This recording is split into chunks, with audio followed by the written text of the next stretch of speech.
और आज हम बात करेंगे रिकेट्स के बारे में। ज़ाहिर है, जब बच्चों की हड्डियाँ बहुत ज़्यादा कमज़ोर होती हैं और स्पेशली जब उनकी बॉडी में एक मखसूस अरसे तक जो है वो प्रोलॉन्ग जो है वो विटामिन डी की डिफिशेंसी होती है, तो उस वक्त जो है वो रिकेट्स जो है उनको होती है।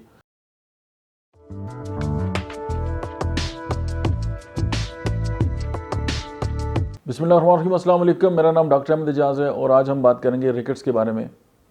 ज़ाहिर है, जब बच्चों की हड्डियाँ बहुत ज़्यादा कमज़ोर होती हैं और स्पेशली जब उनकी बॉडी में एक मखसूस अरसे तक जो है वो प्रोलॉन्ग जो है वो विटामिन डी की डिफिशेंसी होती है, तो उस वक्त जो है वो रिकेट्स जो है उनको होती है।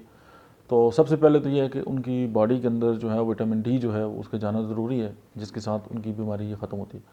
आज मैं आपको होम्योपैथी की ऐसी मेडिसिन बताता हूँ कि अगर आप इसको इस्तेमाल करेंगे तो एक तो ये है कि आप इसको प्रोफाइलेक्टिकली भी इस्तेमाल कर सकते हैं, और अगर किसी बच्चे में विटामिन डी की डिफिशेंसी है और आप विटामिन डी भी दे रहे हैं और उसको एज सच आपको प्रॉपर रिजल्ट नहीं मिल रहे, तो आप होम्योपैथी का ये जो बायोकेमिक फार्मूला है ये अगर आप देंगे तो उसकी विटामिन डी की डिफिशेंसी भी कवर हो जाएगी, और साथ ही होगा कि उसकी जो हड्डियाँ हैं वो बहुत ज़बरदस्त मजबूत होंगी।